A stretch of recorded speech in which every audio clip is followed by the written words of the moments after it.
we kind of crashed and burned at the World Series. Seems like the pitchers don't know how to play catch. We had a postage stamp at 60 feet 6 inches, but can't throw the ball to first base. We'll work it out in spring training. Okay, welcome, ladies and gentlemen. I'm Richard Upton, and I'm the publisher of Upton and Sons Publishers, located here in El Segundo. We do books on the American West, the frontier military, the Northern Plains Indians, and Western art. And we've been doing that for a while, and we have some new books coming up, which we'll tell you all about in the forthcoming mailers. Anyway, the band looks like they're in place. This morning we have 4 speakers, and you have a program. You picked it up when you signed in. If you didn't register at the guest, register and get this name tag, and then you'd be through for the day for that. Okay, we're going to have 4 speakers. The first speaker, who I'll introduce more completely in a moment, will be Kraft, and then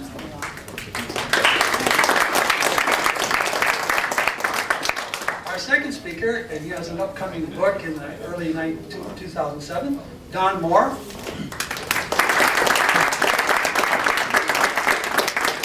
And then, well-known collector and expert on firearms and all things collectible regarding the Indian Wars, Glenn Swanson. The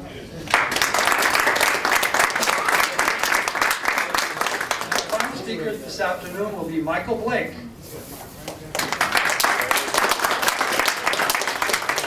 Michael's going to tell us about some of his adventures when he was doing Dances with Wolves, but he has a new book out, Indian Yell, which he's going to tell us about also. Anyway, this band that's been performing this morning is called Vintage Brass, and we call ourselves Music and Musicians Aged to Perfection. And I must be the oldest guy, and I don't know anybody older than me, actually. I'm older.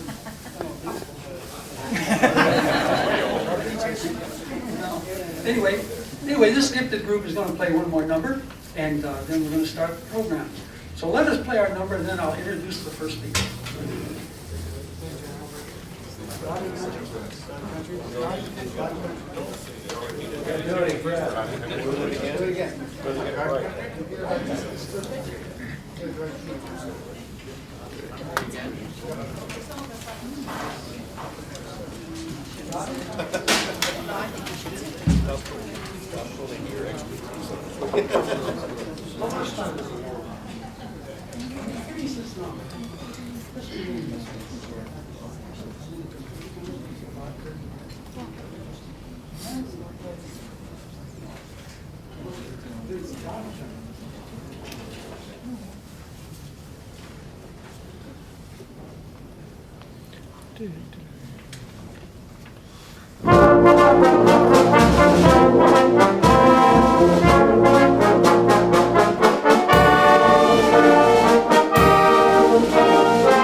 anyway, they loved to play. And, they would play all day long if you let them.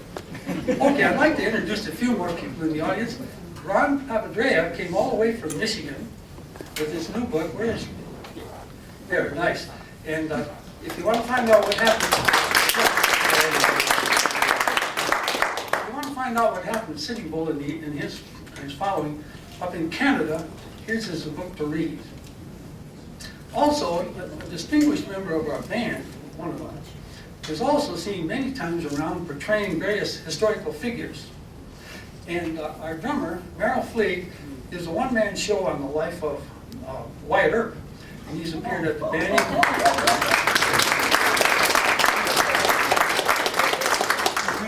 And we want to know, Merrill, are you packing? Well, yes, but I won't let it be known.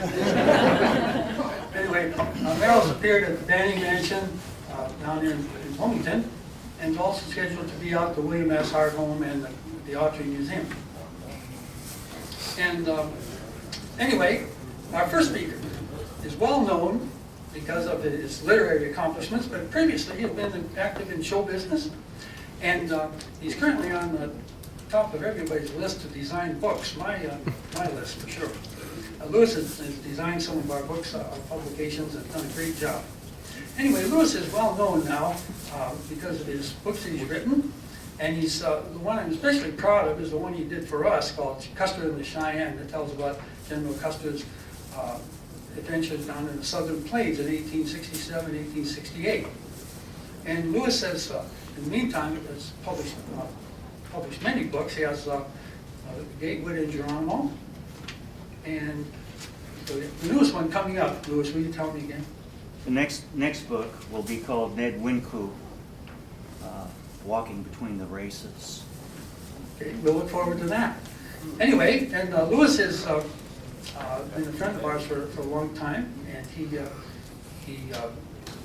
is well known in the book field. And he attends all the conferences, and he's well known to the editors, and there's a fight to get his manuscripts, that's for sure. This morning, Lewis is going to talk about Errol Flynn, and Errol Flynn's connection with General Custer through the movie They Died With Their Boots On that was published in 1941, which almost everybody my age that's interested in the frontier military, their first introduction to General Custer was through that movie.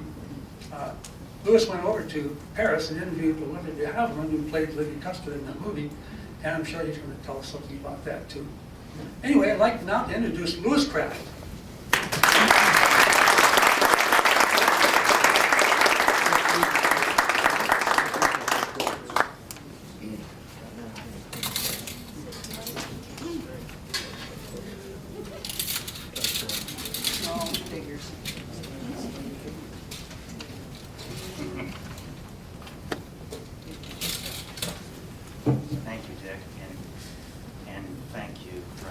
Frankie and Dick have been my good friends. I want to say 25, 30 years now. And I'm very grateful that you invited me. Can everyone hear me? So? Yeah, a little louder. A little louder.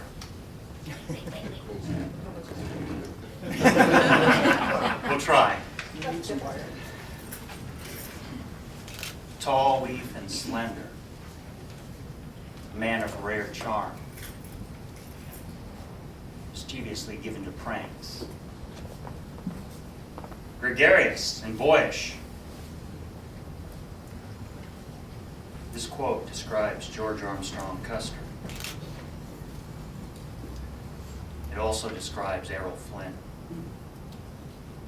When film historians Tony Thomas, Rudy Bellmer, and Clifford McCarty stated that many of Custer's personal traits were well within Flynn's grasp, they were right. In 1941, Jack Warner gave the go-ahead for Flynn to play Custer in the Warner Brothers production of They Died With Their Boots On. As we shall see, it is a film that almost shut down, has many inaccuracies, and yet comes surprisingly close to capturing the spirit of Custer. At this time, Flynn, who was at the height of his career, appeared to be a physical specimen. He wasn't. By the early 1940s, a number of ailments, including a heart murmur, recurrent malaria, and chronic pulmonary tuberculosis, contributed to his becoming 4F and unable to serve in the military for his newly chosen country after the U.S. entered World War II. During the filming of the Custer story, his sinus became the culprit. The headaches became so severe that in early August 1941, Flynn entered the hospital. By the 8th of the month, a nervous Jack Warner ordered production manager Tenny Wright to ensure that production began filming around Flynn, as it was expected that he would remain in the hospital for at least another week. Actually, Flynn missed every day of filming between August 5th and August 15th. By the 13th, Flynn's health continued to fail, and a nervous Warner told Wright, "Tomorrow, by 2:30 p.m., we must decide if we are going to continue They Died with Their Boots On." They decided not to shut down production. Soon after returning to work on August 20th, Flynn left the set to visit his doctor. He was gone about 1.5 hours. This visit didn't interrupt the shooting schedule, but future visits would. On the 23rd, Flynn handed unit manager Frank Madison a schedule that listed numerous visits to see his doctor. These visits didn't improve his health. On September 3rd, Flynn had begun seeing his doctor every day. By the 12th, he also suffered from physical exhaustion. On that day when he visited his doctor, he collapsed in an elevator. The next day, production shut down. Flynn was sick, and there was no way to film around him, even though the second unit was almost ready to begin filming Custer's Last Stand. That Tuesday, Flynn entered the hospital, but was out by the weekend. Until he became ill, production tottered between being on schedule and falling behind. This drastically changed. By September 19, filming lagged 16 days behind schedule, with no end in sight. The production team frantically tried to arrange the shooting schedule around his failing health, with little success. Another week passed, and still filming continued for the most part without the presence of Flynn, until it concluded on September 30th, 26 days over schedule. Originally budgeted at $1 million, the production cost skyrocketed to $1,350,000. Flynn took the heat for the additional cost. Loosely based on fact, They Died with Their Boots On is fiction. As such, it has been attacked again and again and again. E.S. Luce, superintendent of the then Custer Battlefield National Monument in southeastern Montana, began the assault. Before the film was released, he saw a publicity spread on it in the December 8th issue of Life magazine and wrote Warner Brothers a scathing 3-page letter ripping the film's accuracy. Warner is assigned Aeneas Mackenzie, one of the writers of the screenplay, to draft a response. In the carefully worded and reviewed reply, Mackenzie stated in part, "First, let me point out that you have not yet seen our film, and that your letter confuses certain period pictures and comments in the issue of Life." He goes on to say, "Your criticism is premature, though much of what you say in regard to mere technical detail is well-founded."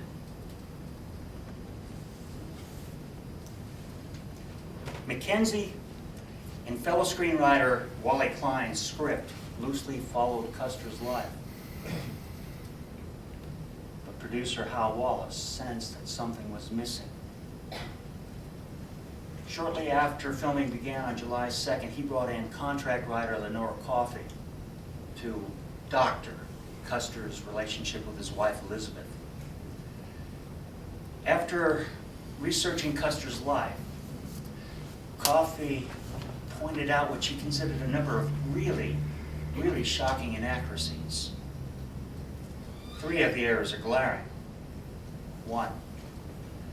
After becoming temperate at the beginning of the Civil War, Custer didn't drink. In the script, he does often. 2. Custer didn't become a civilian at the end of the Civil War. And 3. Custer served as the lieutenant colonel of the 7th Cavalry for 7 years before the regiment moved to Dakota Territory. The final list of deviation from truth is exhaustingly long. In the final draft, dated June 17, 1941, Elizabeth Custer is called Beth. Coffey realized that this was wrong and changed Beth to Libby. How can a film based on fact but loaded with inaccuracy stand the test of time? Why has Errol Flynn's George Armstrong Custer become the one that all other Custer portrayals are compared? Even though they died with their boots on his poor history, there are 3 elements it intertwines that make this possible. Custer's struggle with authority, his view of Native Americans, and his love for his wife, Libby.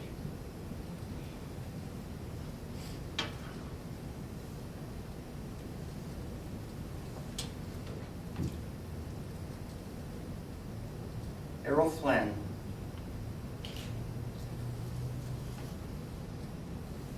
played Custer with a panache.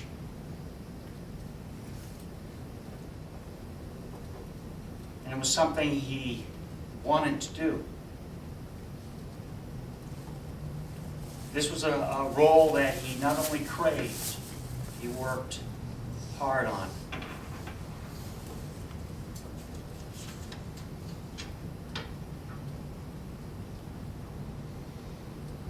Arthur Kennedy's obsessive and sneering portrayal as the fictional Ned Sharp represented all the evils of manifest destiny. Historian Peter Valenti wrote, though Flynn's Custer genuinely supports the U.S. government, he is shown taking spirited issue with some of its representatives. Flynn and Kennedy are in conflict from the moment they meet at West Point. During one of the early Civil War scenes, Flynn's Custer has been ordered to retreat, but halts on a hill. Now Flynn's a lieutenant at this time. Kennedy Sharp appears, and he's a captain. And he reminds Flynn of his orders. Flynn says, I'm going to hold that bridge until the infantry get across. Kennedy says, you've had your orders. G Troop, prepare to retire. Flynn says, as you were, G Troop. To which Kennedy snaps, I'm in command here, Custer, just as long as I can stand. To which Flynn says, that suits me, and knocks Kennedy from his horse. Flynn and Kennedy's exchange of power for power is the spine of the film. Their relationship accentuates not only the essence of Custer, but also his private war for what he thinks is right. Later, after the Civil War ends, Kennedy Sharp and his father, Senator William Sharp, set up a trading monopoly on the frontier. They approached Flynn's Custer and offered to pay him $10,000 so they can use his name to give the project credibility. When Flynn isn't interested, Kennedy says, can a man of your distinction bear the thought of living off his wife's estate? I know it hasn't occurred to you, General, but it's occurred to me, Flynn says. Next, Hampton tries to convince Flynn of the validity of the project, but Flynn stops him. That's enough. I'll gamble. I'll gamble with anything. My money, my sword, my life if necessary. But there's one thing I'll not gamble with: my good name. In real life, Custer was forever conscious of his name and the image it represented to the world. After the disastrous 1867 campaign on the plains, which eventually led to his suspension from the Army for 1 year without pay, Custer began writing for publication. It was hard, demanding work, but he enjoyed it. He also enjoyed the celebrity it generated. This wouldn't be a passing fancy, and writing consumed a major part of his time for the remainder of his life. Anthony Quinn plays the Oglala Sioux war chieftain, Crazy Horse. When Flynn's Custer sets out for Dakota Territory to assume command of Fort Lincoln and is attacked by a war party, he confronts and captures Quinn in single combat. Upon his arrival at the post, Flynn, instead of assuming command of a battle-ready regiment, finds the dregs of society holed up inside the stockade, fearful of warring Indians. He displays his captive prize as the mob closes on Quinn. The mounted Flynn rushes the rabble and scatters them. Quinn says, "You give word, Longhair. Shoot now, no rope." To which Flynn says, "I give word, Crazy Horse. I keep my word." Later, not too much later, Flynn watches as Quinn makes a spectacular mounted escape. He turns to Charlie Grapeland, who plays California Joe Milner, and says, "You know, Joe, in a way I don't mind that Indian getting away. He's the only cavalryman we've seen around this fort so far."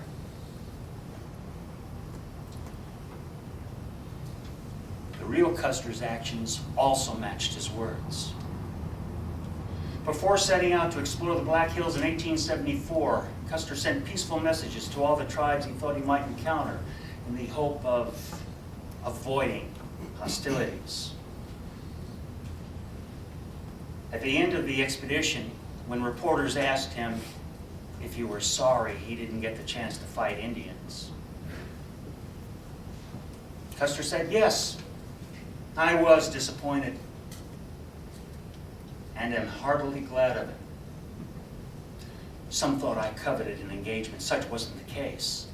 And I congratulate myself and the country on the safe return of the expedition without bloodshed." In 1875, the Sioux of Standing Rock Agency in present-day North Dakota neared starvation. Custer applied to feed them with government-issued rations, only to be stopped by Secretary of War William W. Belknap. In film, the trader ship's ultimate goal is to open the Black Hills to immigration by creating a false gold rush. Since this land belongs to the Sioux, Kennedy and Hampton realized that for their plan to succeed, they must eliminate Flynn. To do this, they enlist the services of Romulus Tape, played by Stanley Ridges. When Ridges, who was a special commissioner to coordinate civil and military administration of Indian affairs, visits Fort Lincoln,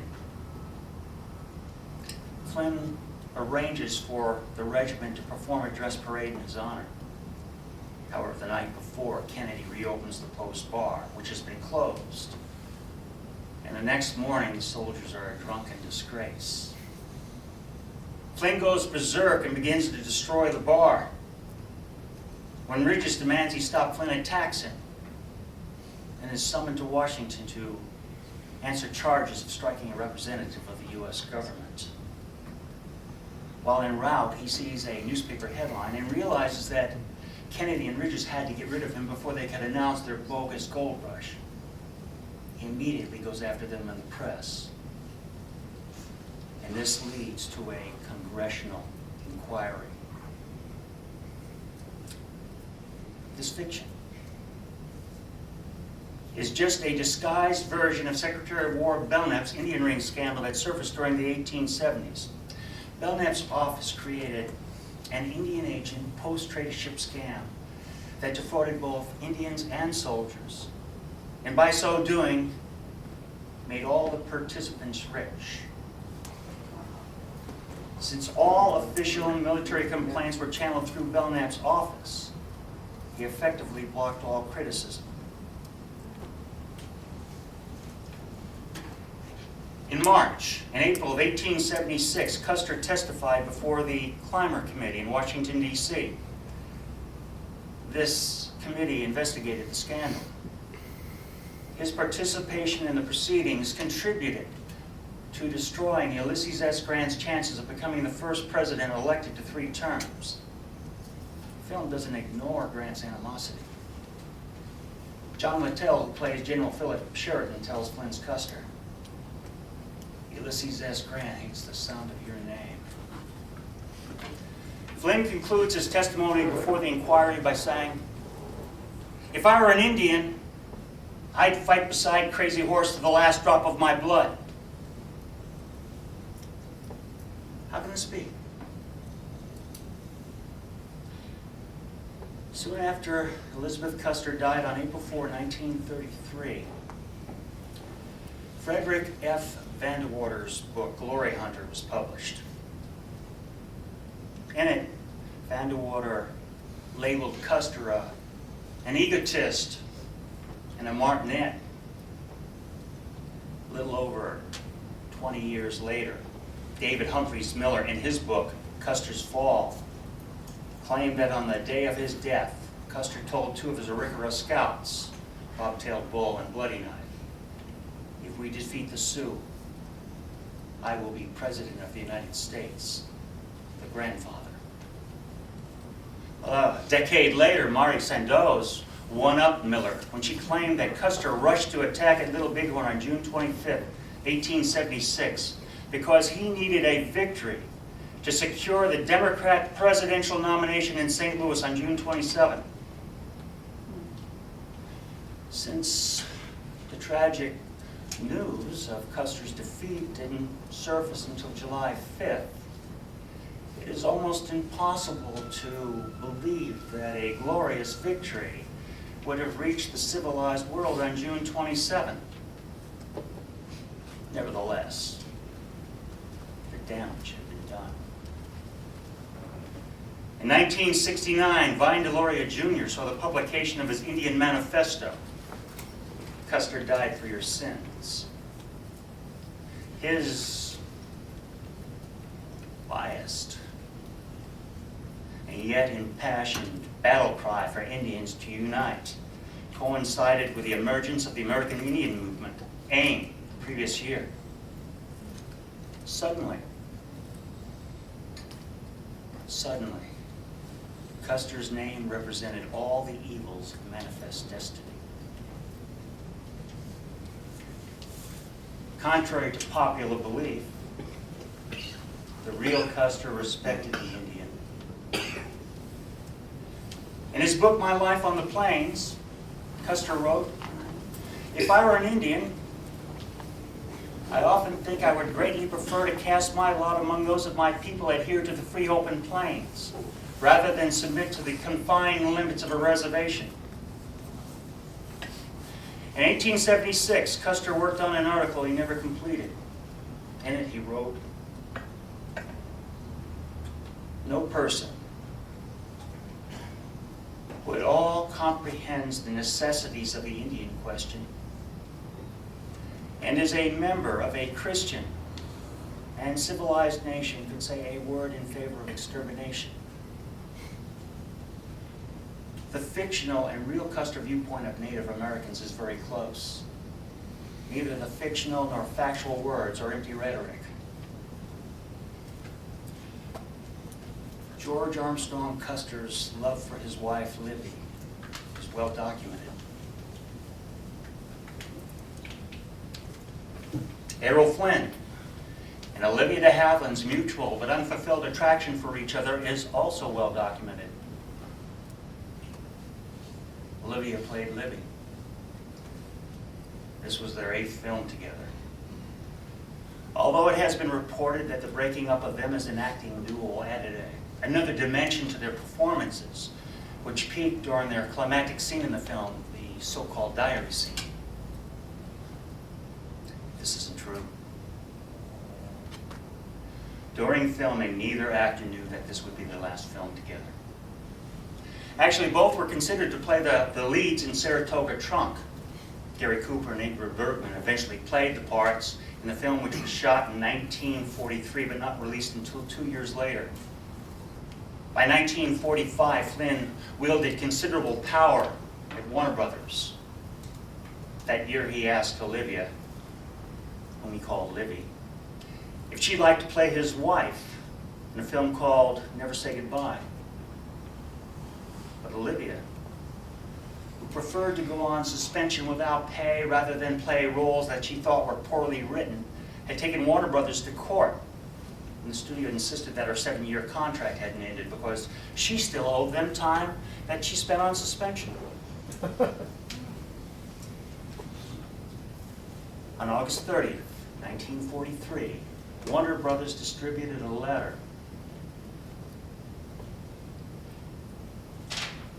that blacklisted Olivia. The studio made it clear that she was not to work in film, on stage, or in radio, anywhere in the United States. 7 months later, in March 1944, Olivia won a monumental court decision.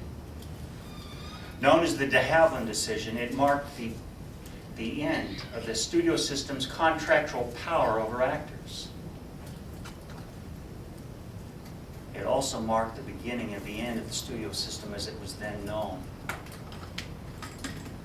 Alas, by 1945, Olivia, who was now an in-demand freelance actress, had no intention of returning to the Warner Brothers lap. And what could have been a wonderful reteaming of her and Flynn never happened. Eleanor Parker eventually played Flynn's wife in Never Say Goodbye. Back to the film. Shockingly, what has become known as the diary scene almost never happened. As early as July 29, the scene, rewritten by Coffey, had been scrubbed. Unit manager Frank Madison wrote, "Yesterday, after we got all set to film the interior bedroom sequence, rewritten for this show, it was decided that it was to be cut out of the picture. But the scene didn't die. And almost a month later, on August 21st, Flynn and Olivia began to film the diary scene. It was long and involved, and they didn't complete the sequence until August 22nd. Surprisingly, 3 days later, producer Wallace eliminated the scene from the picture. Luckily, he later changed his mind. What the scene needed, and got, was primary source material. Elizabeth B. Custer's book, Boots and Saddles. Writer Lenore Coffey did her homework. Since the dialogue in the final draft isn't close to matching what the actors say on film, I asked Olivia about this disparity. She said, "I don't recall improvising the dialogue on the set, but rewriting must have taken place somewhere, and I strongly suspect that the main work was done by Lenore Coffey, with perhaps contributions from director Raoul Walsh, Flynn, and myself." Olivia's Libby helps Flynn's Custer pack as he prepares to leave for a Little Bighorn.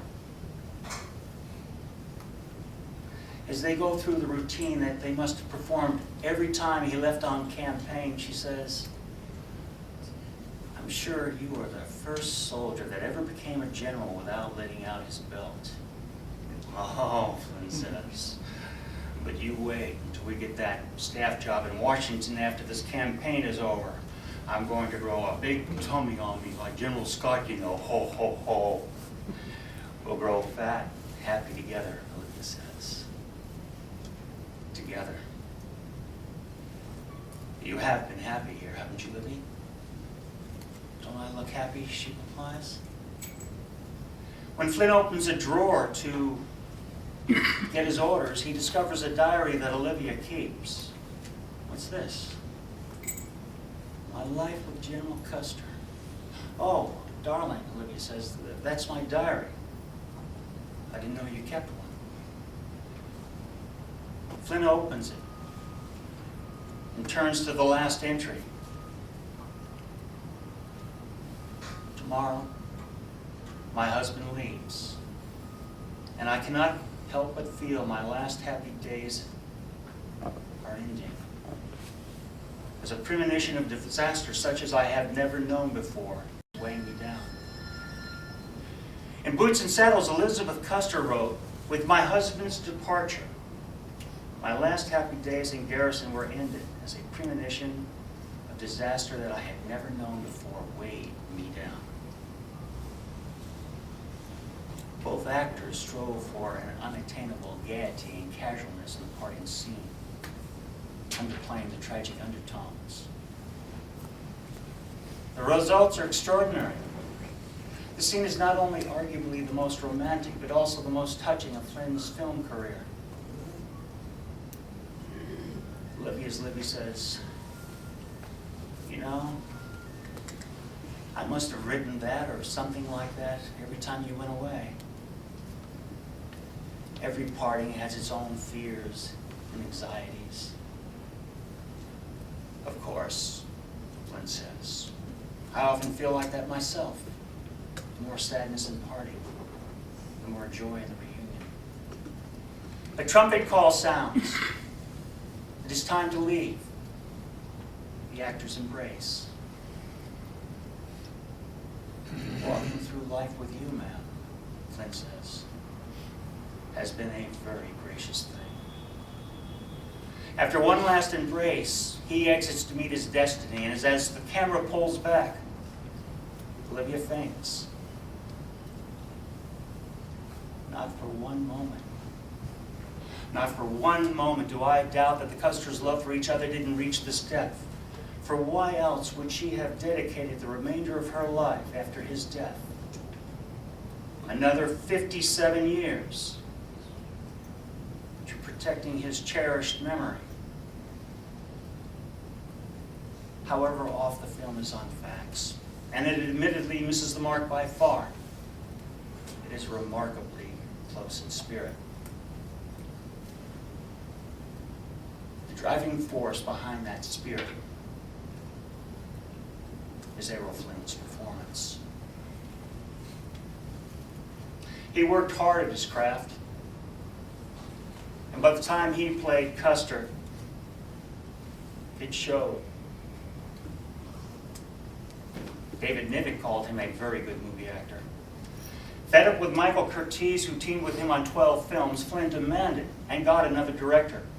Raoul Walsh replaced Curtiz's abusiveness with enthusiasm, and they clicked immediately. Olivia told me I was glad that Flynn liked Walsh, for Errol had asked me about him before the filming, and I had recommended Walsh heartily. And she should have known, for she had recently completed a film with Walsh that is now a classic, Strawberry Blonde.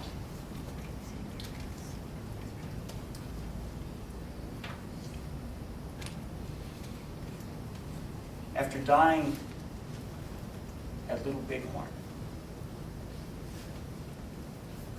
a letter that Flynn's Custer wrote in anticipation of his death walks the Black Hills land-grabbing plot. Fattel Sheridan tells Olivia's, Libby, your soldier, won his last fight after all. The scene dissolves into a close-up of Flynn superimposed over a long shot of the 7th Cavalry as it marches to Little Bighorn, while the regiment's theme song, Gary Owen, plays. It is a fitting end, not only for Custer, but for Flynn, for he too has won the last battle. After seeing the first rough cut, Edward Seltzer, who was a producer executive, told Jack Warner, "Errol Flynn is magnificent. He surpasses anything he's ever done before." William Randolph Hearst telegrammed Warner, "Dear Jack,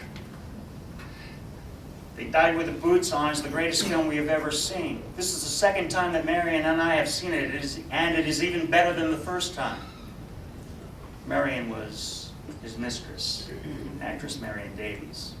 Warner must have agreed, for he told director Walsh, "That is one of Flynn's best. If Custer really died like that, history should applaud him."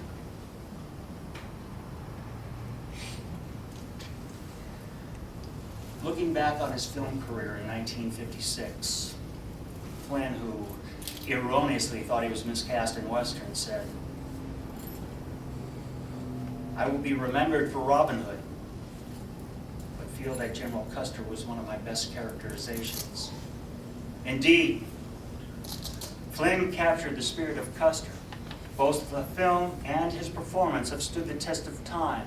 His Custer stands alone as the one that all other Custer portrayals are compared. No small acting feat. Ladies and gentlemen, thank you for listening.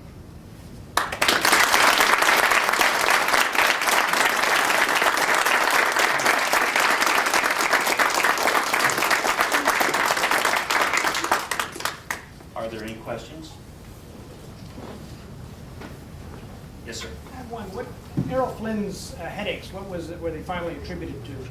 It was sinus. Oh, what it was attributed, the smoke, the cannon smoke is what was driving it crazy. And he had that problem on other films also.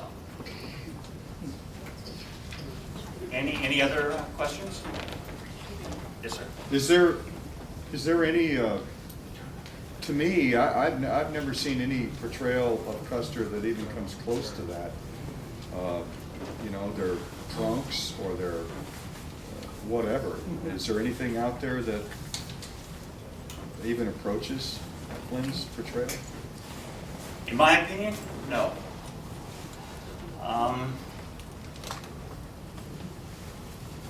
There was a TV movie, I think it was by Turner Films, called Crazy Horse. Custer has maybe a 5-minute scene in it. I like that Custer. I don't remember the actor's name. Peter Horton. Thank you. Certainly the battle scene, the best is in the miniseries. I've just forgotten the title. Gary Cole. Son of the Morning Star, thank you. Terrible Custer, though. Are there any other questions? Yes, sir. Yeah, I always felt that his performance was outstanding, his portrayal of Custer, because of his Flynn's personality characteristics. Because you see those same characteristics displayed in Robin Hood and the other swashbuckling roles. You know, granted that he did work hard at this role, but I don't think you'll see another actor that had those characteristics. That's why he is the epitome of swashbuckling. That's true, and actually that was one of the things that also drove Warner crazy, because Flynn ad-libbed all the time. He was constantly getting memos, stop it, stop it.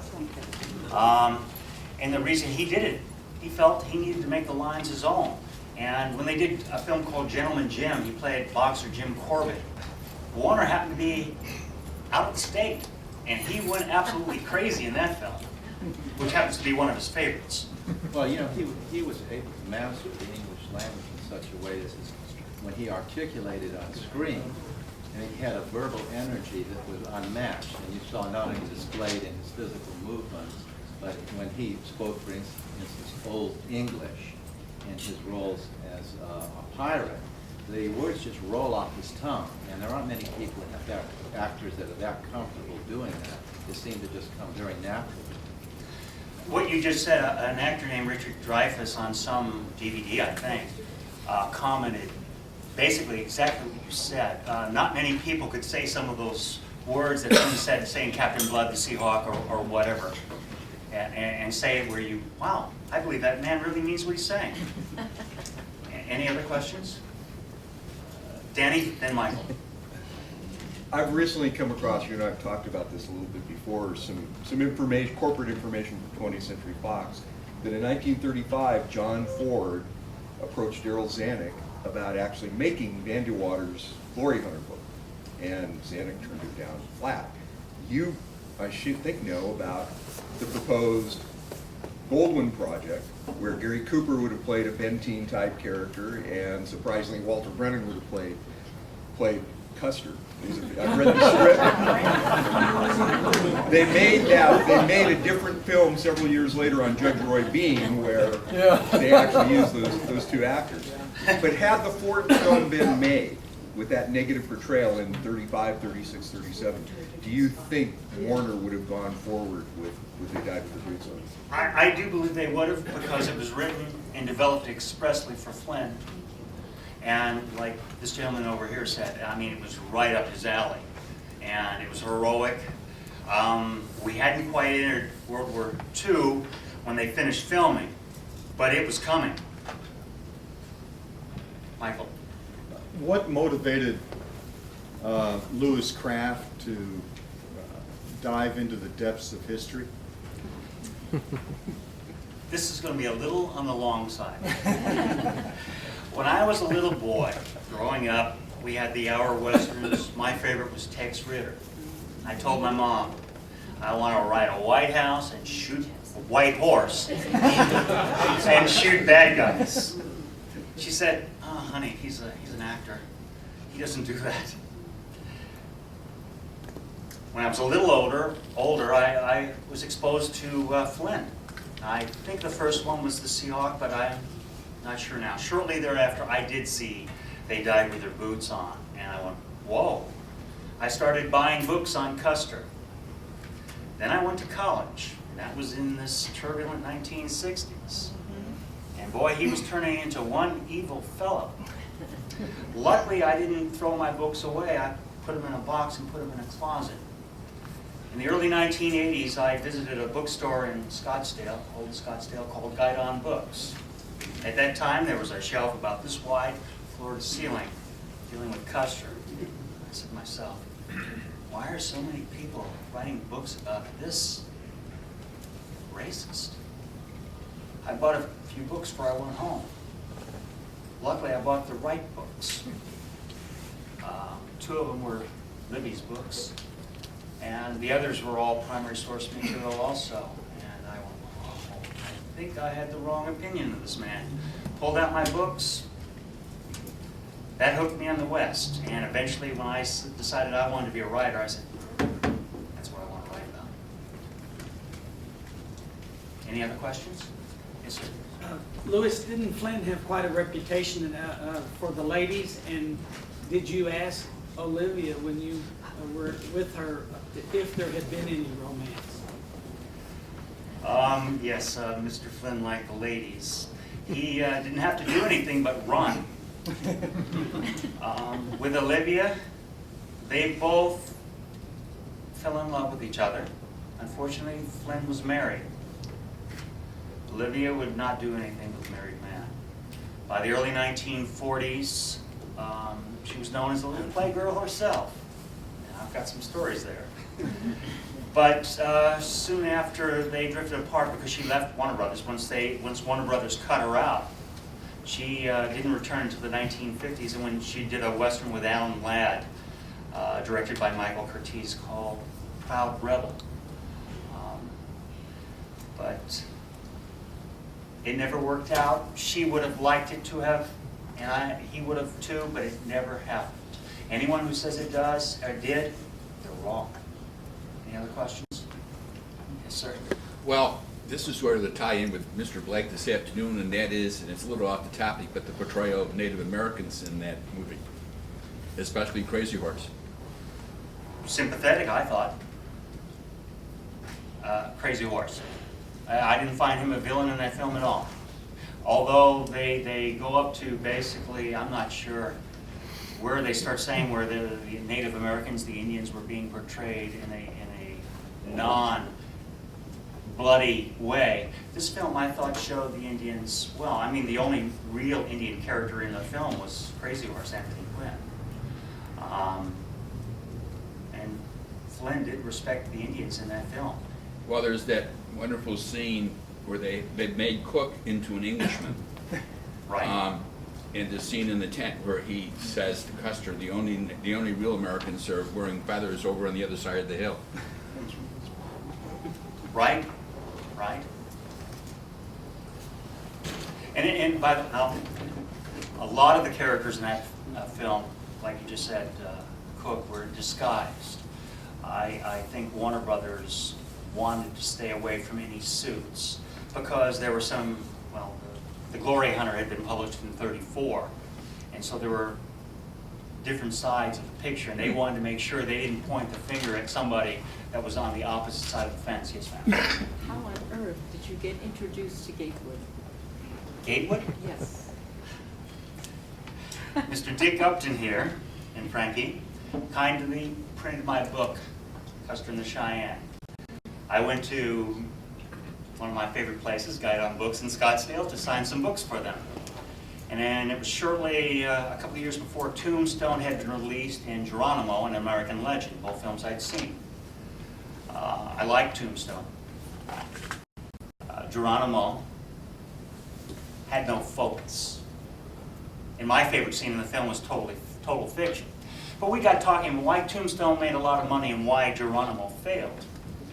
And that was all I knew really about Gatewood, was what I saw in that movie. By the way, total fiction, they spelled his name wrong, that's all.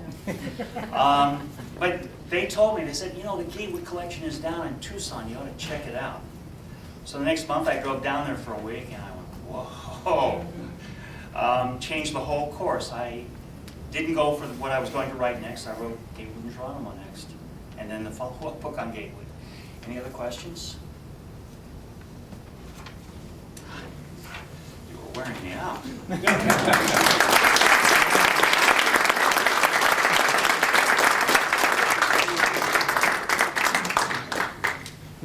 Thank you, Louis. Can't wait for that book on Errol Flynn. All the intricacies of all the political action that took place between Custer and Grant is to finally understand it after listening to Louis. I'd like to welcome a few more people in the audience that came long distances and also are very active in this frontier military and the American West study. Michael O'Keefe from Yeah, there's Michael. He's on the board of directors for the Custer Battlefield Museum and Historical Association. Thanks, Michael.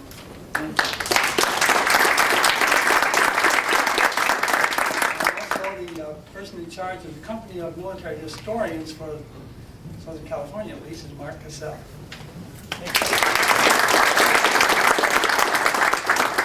Anyway, Louis was mentioning about typos, typographical errors, and occasionally in our publications a typo will creep in there.